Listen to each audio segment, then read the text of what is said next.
So now let's explore reusing things, reusing logic across components with the Composition API.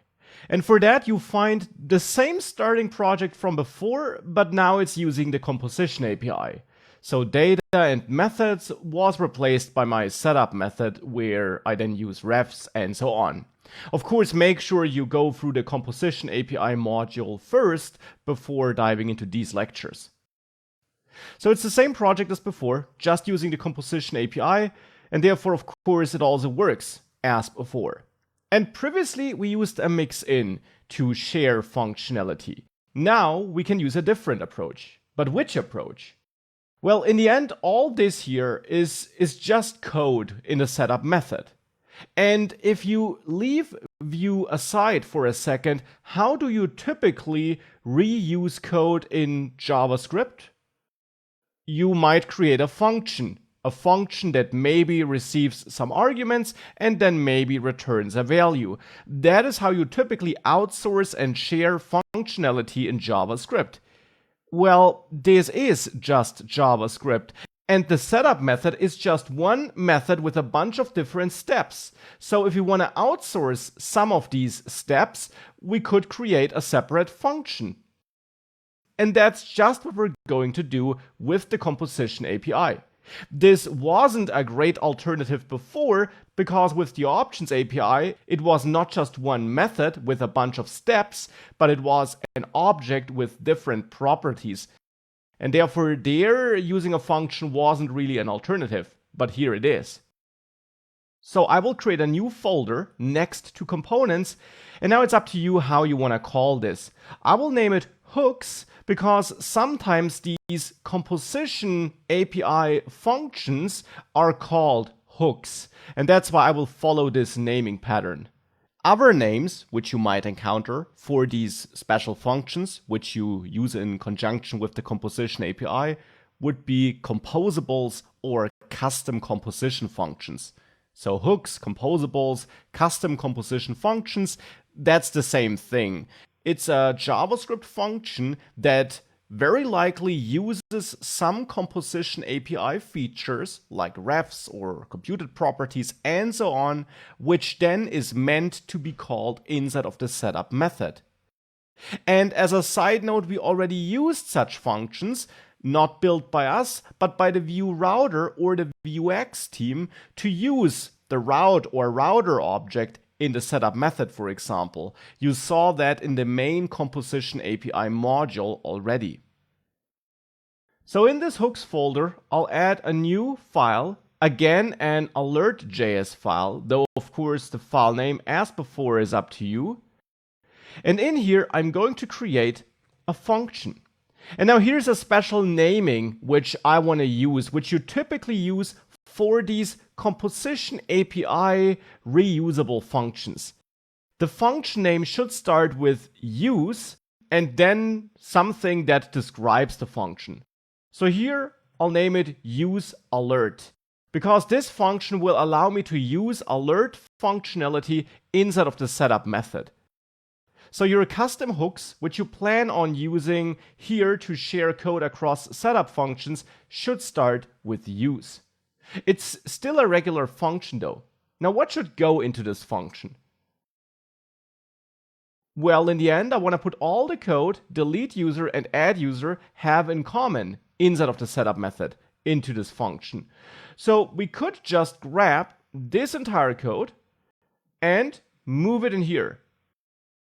Now, since I'm using a ref here, I also have to add that import. You always have to import the things you're using in a file into that file.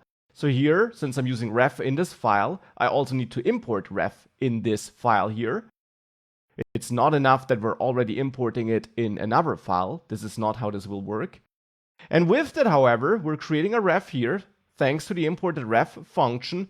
We got all that logic in here in this alert.js file in this useAlert function. Now that's good, but what's the advantage of this?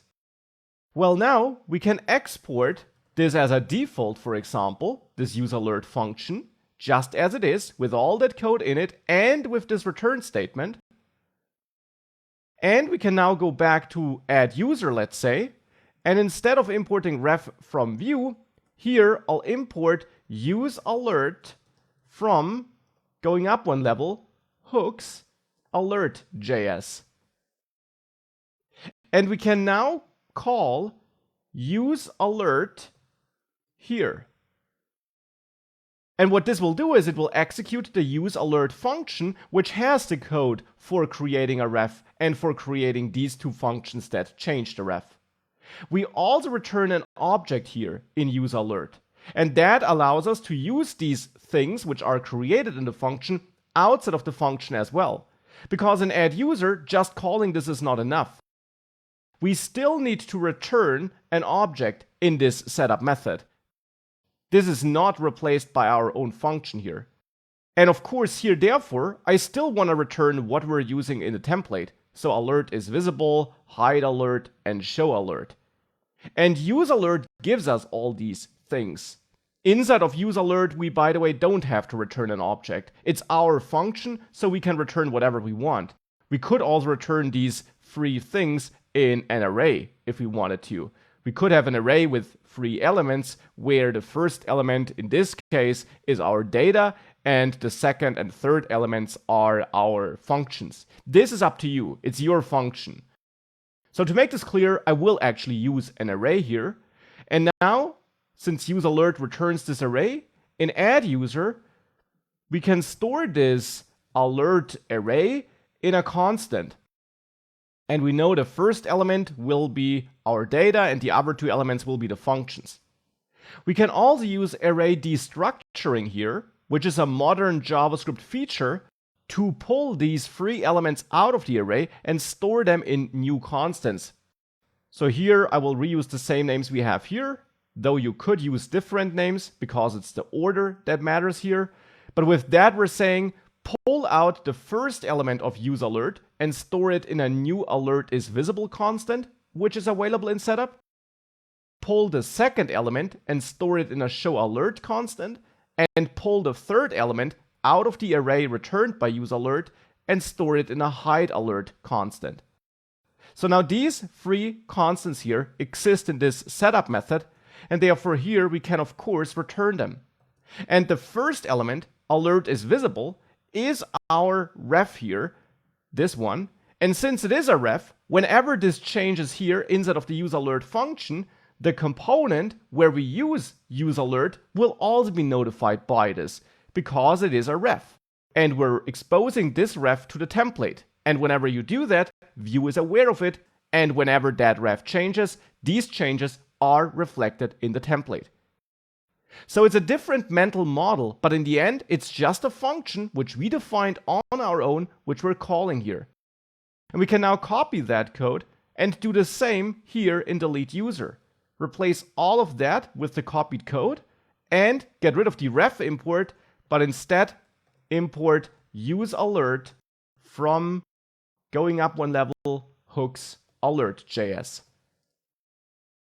And if you save this, this should all work as before, but now with our own custom function here, our own custom hook.